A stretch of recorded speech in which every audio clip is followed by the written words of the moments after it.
Hey everybody, this is the Sliders Review, and I'm here today to talk to you about the Buttercream Gang. This movie came out in 1992. I was probably about 10 when that movie came out. And if you ever go on Reddit, then you're gonna read the same thing over and over, similar to my experience. You was in elementary school, and for whatever reason, a person came to your school selling these movies, and they made the class watch them. And then they gave you like a form if you wanted to buy this movie or not, because it was direct to VHS back then, right? And so, like, some people like this movie, some people don't. I was one of those people that, like, mommy, you gotta buy me this movie.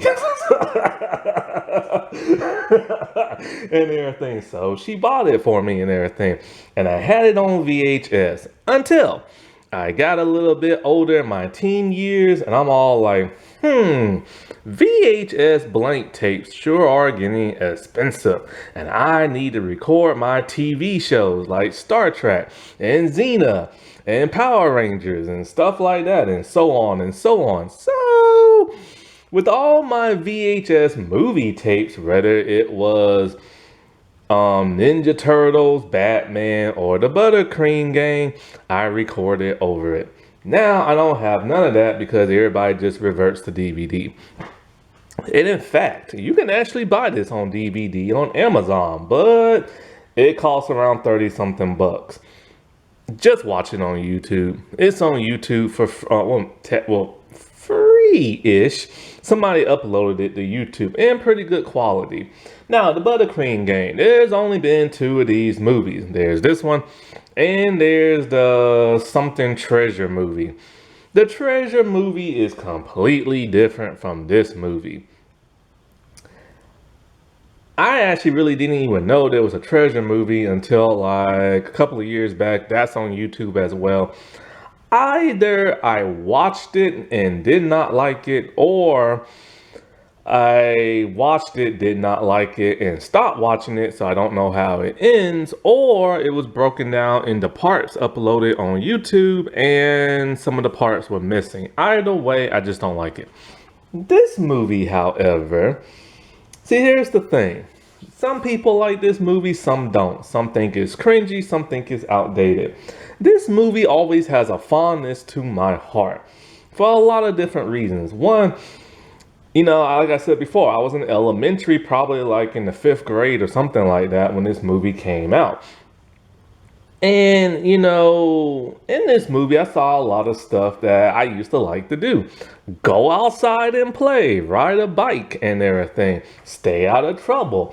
Like, watching this movie reminds me of simpler times from back in the day. Boy, when I say it was simpler times back in the early 90s, because, you was coming off the 80s and everything. It was simpler times. Like, if you was a kid, like, there were no cell phones, there was no internet, there was no streaming sites, there was no oops, knocked my camera over. There was no YouTube and everything. As a kid, you just went outside and played with your friends, played sports and rode a bike and watched lots of TV and stuff. That's how you entertained yourself back then. And then you had some people like to read a book. I didn't. I was a TV watcher. But it was so much different than what it is today. And I do feel bad for a lot of the younger people nowadays. Even though technology is awesome, it has really gotten out of hand and everything. Like, cell phones have literally created people to become zombies. All you see is people walking around looking at their smart devices. And they're not even talking on the phone. They're just looking at it, reading stuff, or watching TV on it. The internet, wow, everything's on the internet nowadays, and you need a cell phone and you need the internet for everything now. If you sign up for something, you're gonna need a cell phone to verify it. If you have to sign up for something, you have to do it on the internet and stuff. And social media, while it used to be an amazing feature where you can stay connected with your friends, family, celebrities, and people around the world, It has become one of the most toxic places ever, where people are constantly fussing at each other, cussing each other out, calling each other names, using slurs and everything, and not accepting people's opinions for their own. It has become a vile wasteland, and Twitter is one of the worst ones ever, where YouTube is slowly catching up to Twitter and everything in terms of how disgusting and toxic it can be. So yeah, back in 92, man, it was simpler times back then. And this movie's not perfect. It is cringy when you watch it. Like if you was to never watch this movie before and watch it, you'll be like, man, this is a cringy movie. The dialogue is completely outdated. The way people act is completely outdated. This movie is just outdated. You know what I'm saying? It was a thing of its time. You know what I'm saying? But you can't deny that this movie has like good lessons it tries to teach, and tries to teach people to be better people and everything. And something I never realized until literally just now is that when I was rewatching, 'cause when I was a kid, I used to watch this all the time, right? And then when I got rid of it, I was unable to watch it. Then a few years ago, I watched it on YouTube, and I just rewatched it again, and I realized something. I stopped and I asked myself, is this a religious movie? And then I'm all like, I don't understand how it can be, because there's a scene where the dad is talking to Scott, and he literally tells him when he was back in the military, he met this one man named Scott, and Scott will always introduce himself as, "Hi, I'm Scott. I'm a Christian." And him and the rest of his friends made fun of that guy. And I'm just kind of like, that's odd, but they made fun of him because of his religion. So I'm like, okay, it can't be a Christian movie because they literally made fun of the dude for being a Christian. But then there's a story where the dude tried to save somebody, died, and then that same man named his son Scott. So I'm all like, okay, if it's not a Christian religious movie, then what exactly is it? There is no Wikipedia page. I'm pretty sure back in the day there used to be, but not anymore. So you have to do, and it's not even on IMDb of what type of religious movie this is. You have to do your research. And it turns out that this is a Mormon religious movie. I had no idea. Now, I knew a Mormon back in college. Well, when I was in college, she was no longer studying that faith. She had denounced it and stuff. I don't know where she is now. When she used to have a tons of guy friends. And this was back in the MySpace and Facebook days and when I was in college. And when she got married, the moment she got married, she deleted all her male friends off her social media accounts. And me and my friends all like, yo, what the heck did we do? Because we didn't do nothing. She just straight up deleted us. So either she has a controlling husband, or she just feels it's inappropriate to have male friends being married. Either way, I have no idea what happened to this girl. But she reminds me a little bit of this one character in the movie called Margaret. She looks similar to Margaret. She has glasses similar to Margaret. The only difference is their hair color. So whenever I watch this movie and I see Margaret, I think of her. Now, this movie was directed by Brooke Meyerber. I'm not sure how to say his last name. And it was written by Forrest S. Baker III. May he rest in peace. And when it comes to the older stars in this movie, well, most likely they have now passed away. So may they rest in peace and everything. I think the guy who even played Scott's dad, I think he passed away, I believe. I think the actress who played his mom, she might still be alive, and the Reverend is still alive. But yeah, all the older people, because there's like about 3 older people in this movie, I'm pretty sure they passed away and everything. And so that's sad. But you gotta remember, this is over 30 years ago. So, And so You never really hear people talk about this movie on YouTube. If you do, they make fun of it. Most likely it's because of people who've never heard of this movie before and decided to watch it and found it, like I said before, very cringy. Or it's people who watched it years ago and just never liked it. But you rarely see anybody like this movie. But like I said before, this movie has a fondness to my heart.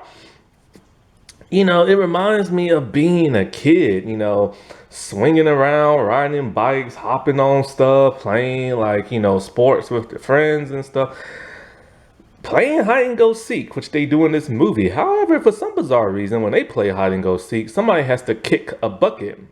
I've never had to kick the bucket. I don't know what that's about. Maybe they needed to have a ball but didn't have a ball, so they made a pretend ball. Hey, a lot of people did that back in the days and stuff, you know what I'm saying? And like, it just reminds me of like simpler times when before you get older and realize the real world is just a horrible place. Now, as for the cast of this show, the young cast, what is it? The young cast in this movie. There is Jason Janison, I think his name is. No, Johnson, that's it.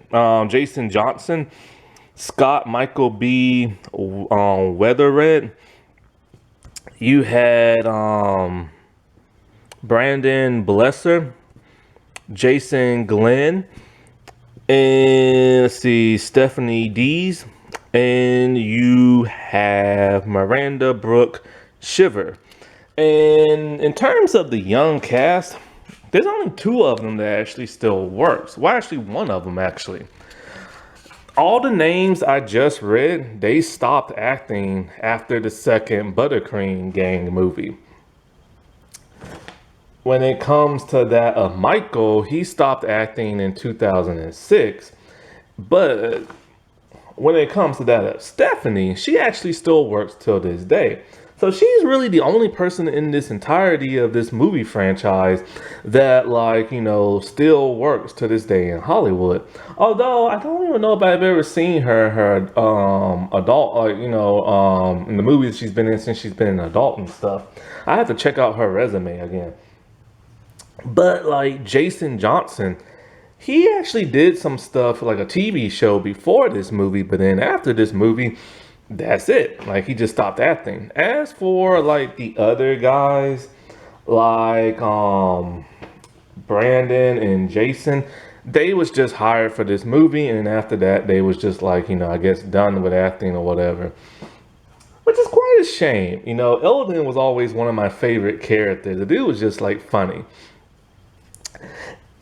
And so, like, what this movie exactly is about. Now, when I say it's outdated, like, okay, I don't even know what time frame this movie is in, right? They dress like they're in the 90s. They have mountain bikes in the 90s, which they was called 10-speed bikes back in the day. But when you look at the cars and everything, they're really old-fashioned. Cars from the 60s, 70s, and 80s. Not a single modern car is in this movie. So it makes you wonder what time frame this movie takes place in. And, it's a movie that is in a small town. I think it's set in like the Midwest, I think. So it's a tight-knit community. And you had like those old mom and pop shops. Like a mom and pop store where you buy like your groceries and stuff, and old-fashioned cash registers and stuff like that, before Walmart came in and took over those mom and pop stores. I remember when my social studies teacher told me about that. And so, like, the movie is about a young group of boys known as the Buttercream Gang. That's hard to say. Buttercream Gang. And they are literally a gang of little boys, but they're good, wholesome boys and stuff. When you stop and you really think about the implications of this movie, it's really nothing more but a gang war. You have the good gang, and then you have the bad gang, and they're at odds with each other. Like, I never even thought about that until now. But basically, it's about this wholesome group of young boys who are in a gang and they do chores around their community. They help people out. They cut older people's grass. They go to the grocery store for them. They help them build things. They paint their fences. Stuff like that. Things you would never really see a young person doing, but you'll probably see like a much older person doing it. They're trying to give back to the community. So there's a bunch of young boys who just want to give back to the community, right? And in the movie, you see them actually doing this stuff. There's this old lady who fell down in her house. They have to like somehow figure out how to get to the second floor to get through the window and everything. And they have to swing to get up there and climb. And they help this old lady. Then they go grocery shopping for her. You see them paint somebody's fence. You see them cut somebody's grass. That's the gist of what they do. They're not bad boys whatsoever. They just like to have fun and help people out. And the way it got started is when they went to that one dude grocery store, he told them his great grandfather was a buttercreamer, one of the first ones. And so basically there are probably about 150 to close to 200 years of people joining this organization. Now, I don't think it's a real organization. I think it's just made up for the movie because you can't find no reference of them online. But I tell you, people who love this movie, they just wish they was a buttercreamer and everything. It's one of those movies, like it's a coming of age drama, one of those old-fashioned good type movies you'll never see nowadays because everything is so dark and gritty and superhero-ish and sci-fi-ish nowadays and stuff, and true crime dramas and stuff like that. Like you don't see movies like this anymore. What was that movie with the dogs ran away and came back? Michael J. Fox was in it. Homeward Bound or something like that. You'll never see a movie like that again. And if you do, it's direct to DVD for little kids and stuff. And so, where was I going with this? It's just a very outdated movie. You know what I'm saying? Like the dialogue, the dude's all like, when we see you again, you'll be toast, burnt toast. And I'm just like, who the heck talks like that? I'm like, oh yeah, that's right. They used to talk like that back in the 90s and stuff. And so it's a small, little town that where everybody knows everybody. And so they try to teach, the people in this, watching this, morals of how to be like good people, what to do if you have like a bully, how to help your community out, not to join a gang, because that's the being in a gang is the main focus of this movie. Because there was a lot of gangs coming up in like the 90s. When I was in high school, there was this one girl, Fine, who was like, she was in the gang, and I'm just like, what the world is she doing in the gang for? Now she was not very educated, and if you're a girl, in order to get into a gang, there's 2 initiations, and I'm just like, Lord have mercy. Like, both are bad, but I hope she did one and not the other. Seriously. But yeah, like a lot of gangs were popping up in like the 90s and stuff. And now I remember where I was going with this, how the Buttercream Society came about. So back in his great grandfather days, a riot broke out and a bunch of the men in town were killed. So the women had nobody to churn their butter. So the young boys in town decided they was going to churn the butter for them. And that's how the gang got started. And they started doing other nicer stuff. And so through the generations, it's mostly the Buttercream gang is nothing but little boys. Little white boys too. In fact, this movie, I never realized this when watching it until I got into an adult. This movie is all white. That's all you see. All you see are white people in this movie. It's like, where are the people of color at? It's like, what kind of town is this? This must be a very old-fashioned town. And then when you look a little deeper, it's like, oh wait, I spot a little black boy in the background. He's playing baseball, like when they're practicing and everything.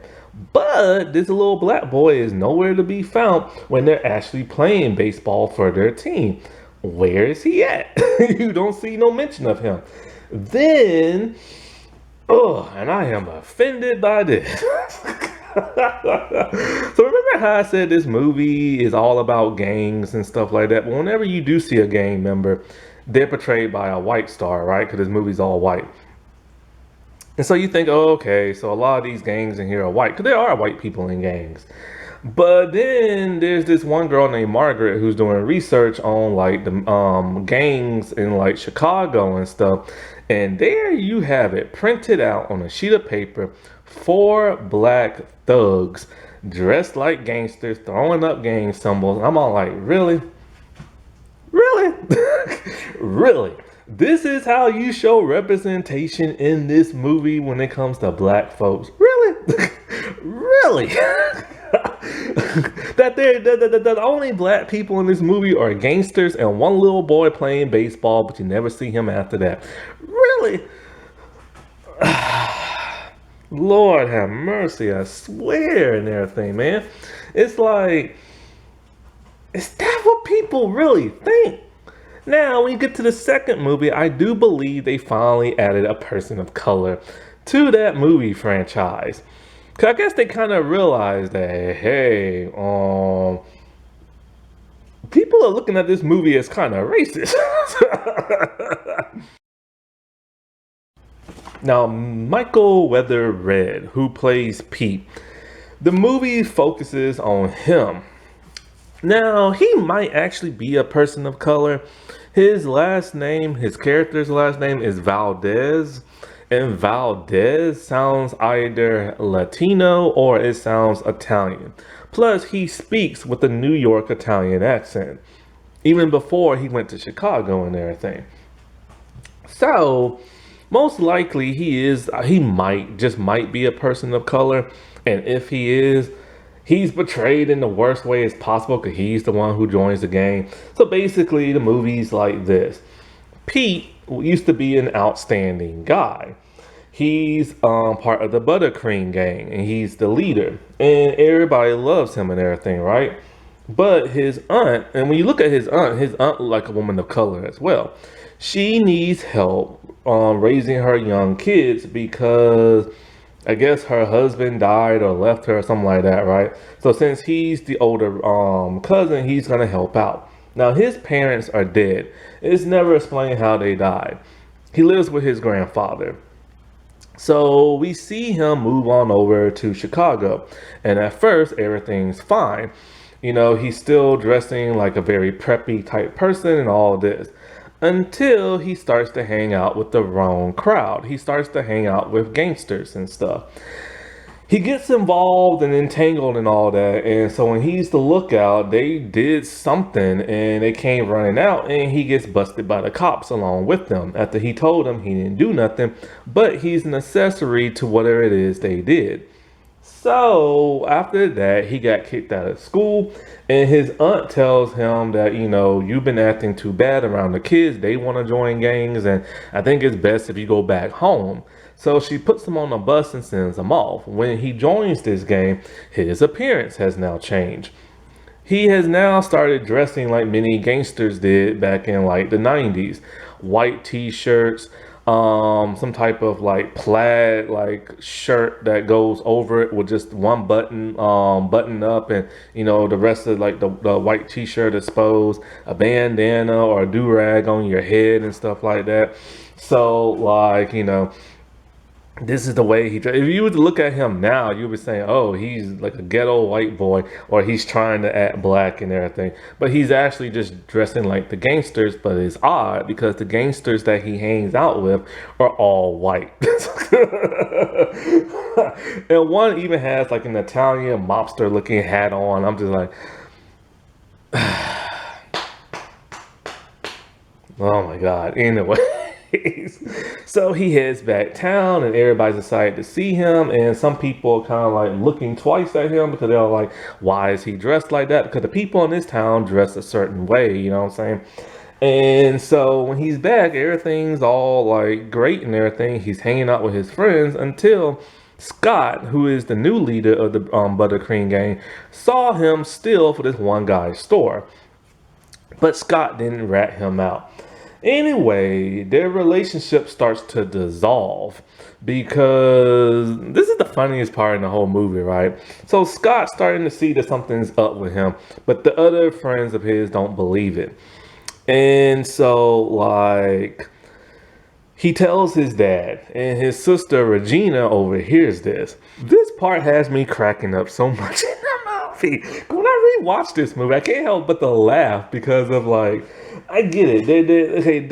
There's good morals in this movie, but it just comes off as like corny and cringy because it's so outdated. So she doesn't like this, and she's afraid her brother might, like, start being in the gang and this and that. So they need proof that Pete's a bad boy and everything. So she rounds up all the girls in the neighborhood because the girls are not allowed to join the buttercream game because it's like a boys only type thing.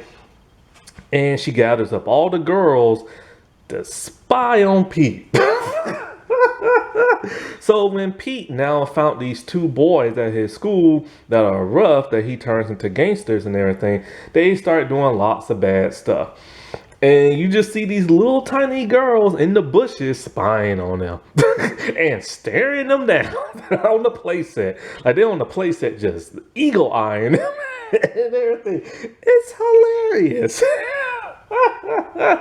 But anyways, Regina goes and tells Margaret. Margaret's like the oldest girl in like the movie. And she knows who Scott and the other boys are. Even though she's like a nerd, they don't like her. And so Pete overhears this as Margaret literally rats out Pete to like, the boys and everything. Pete does not like this.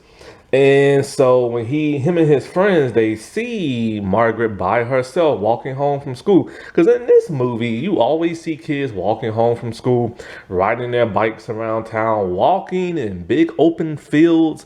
You're not going to see that nowadays because somebody's going to get snatched. And so, like, when I said this was simpler times back then, you could literally walk in the open field and not be worried. Now, if you do that, you have to worry if somebody's watching you hiding out and gonna attack you. So Pete and his friends surround her and they start taunting her, about to probably mess her up. Scott sees this and intervenes. This pisses off Pete even more to where he no longer sees Scott as a friend, but now as an enemy. So throughout the movie, you have a little romance thing between Margaret and Scott, but the buttercream gang are now going up against Pete and his street thug gang, his John Cena street thug gang and everything. And that's what the rest of the movie is really about. And Scott doesn't know what the world to do because, he's a good guy and he misses his best friend. So he starts to get some encouragement from the older people in town. The Reverend, who's the coach of the baseball team, his father. And this is when I started to notice it's a religious movie because every time they talk to him, they always bring up religion and stuff and morals and love your fellow person and conditional love and, stuff like that. So this is where the movie starts to get a bit more cringy because it's kind of like,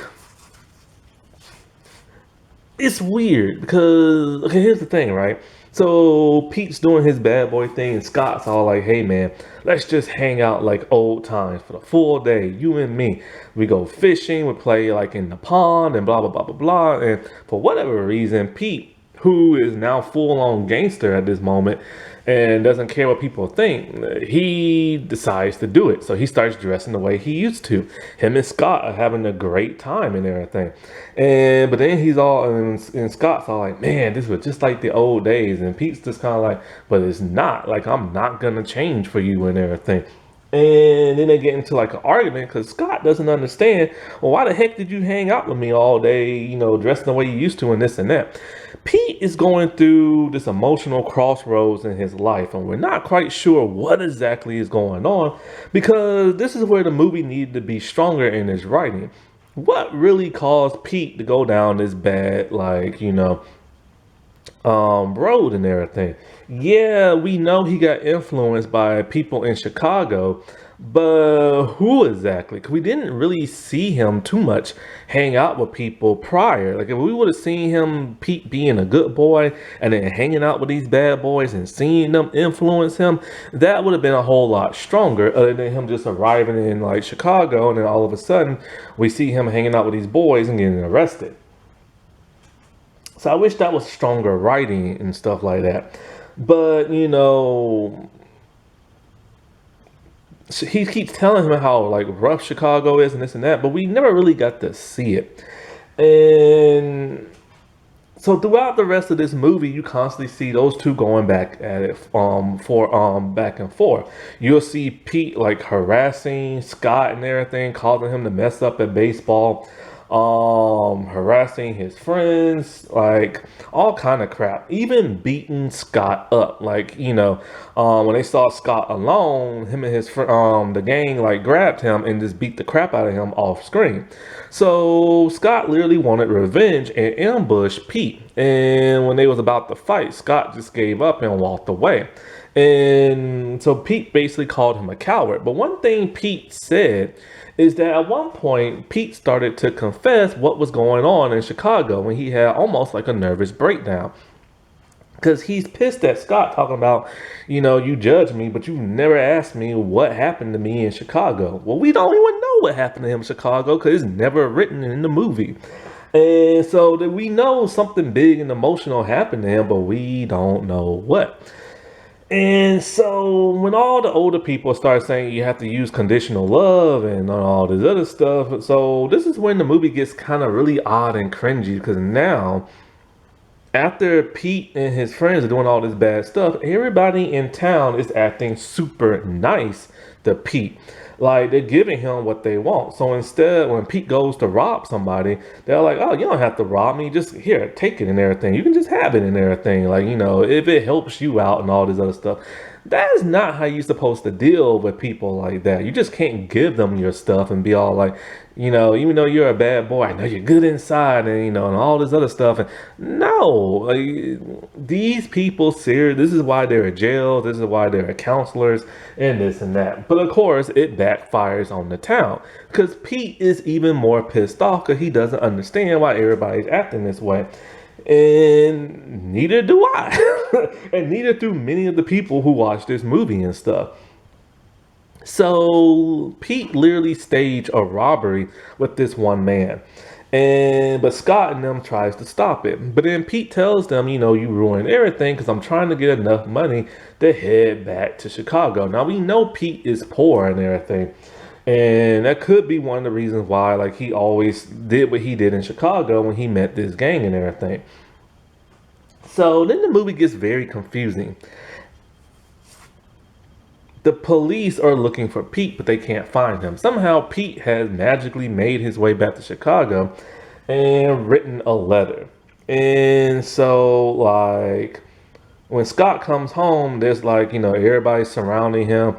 It's like an intervention, and they're all like, "Hey man, we need you to sit down. We need to tell you something about Pete." This made me think Pete died or something like that, and Scott thought the same thing too, but no, he didn't. When he went back to Chicago, magically he turned into a good person. Magically he found new friends, and magically he formed his own buttercream gang where they help out people in Chicago off screen. And I'm just kind of like, couldn't we see that? And what turned his life around? We know he's a bad kid. Like, what turned his life around and made him goody goody again? And this is the part that's just so confusing to the movie. Why I understand why people think it's corny and cringy, because it's kind of like, none of this stuff was shown on screen. And this is the most important part of, like, this whole story. What turned Pete from a good boy to a bad boy, and what turned him from a bad boy back to a good boy and everything. And so the writing needed to be a heck of a lot stronger in that department. And it really sucks because it weighs down the movie. Now, this could have been, like, in my opinion, a television show, you know what I'm saying? Where we get to see this progress over time and everything and really build up some great emotions and stuff. But if it was to be turned into a television show, they're gonna have to update it and change the tone. It just can't be this wholesome goody goody thing, because that's just not how life is, you know what I'm saying? And trying to portray this one city or these one group of boys or like this one race as like really bad people is not good as well. Now at the end of the movie, the buttercream gang has decided that they're going to change their ways and they're going to start introducing girls on their team. What brought this on? Once again, nobody knows because it's not really written. Maybe they saw how helpful the girls were or something like that. Maybe because Scott and Margaret are like liking each other now. Who knows? You know what I'm saying? It's one of those things that need to be explained a whole lot better. But then, of course, when we get the second movie, it's all about a treasure map in gold. And have at it as you may. So I do like the fact that this movie is trying to teach a good moral lesson of, hey, when you hang around the bad crowd, you can get entangled in their dirty business and it's hard to get out because people get brainwashed all the time, you know what I'm saying? And like it's hard for them to get like out of trouble and stuff. It's easy to get into trouble, but it's hard to get out. So that's a great message that the movie could have emphasized on if it would have had like a lot stronger like writing and stuff like that. Alrighty, well, I'll talk to y'all later. Bye.